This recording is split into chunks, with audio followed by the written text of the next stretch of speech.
सोळ आणि जानवं धारण न केल्यानं वर्ध्याचे भाजपचे माजी खासदार रामदास तडस आणि त्यांच्या पत्नी शोभा यांना राम मंदिराच्या गर्भगृहात प्रवेश नाकारण्यात आला। त्यामुळे मोठा वाद निर्माण झाला।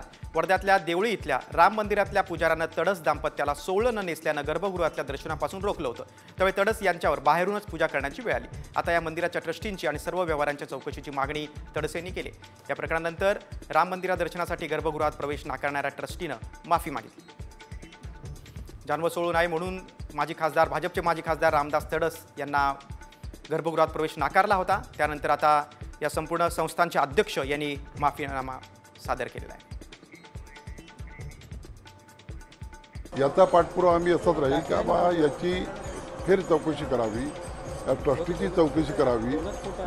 वर्षानुवर्ष या ठिकाणी लोक राहतात, यांची चौकशी करावी। ह्या जमीन कशा पद्धतीने यांनी विकल्या याची सुद्धा चौकशी या ठिकाणी झाली पाहिजे।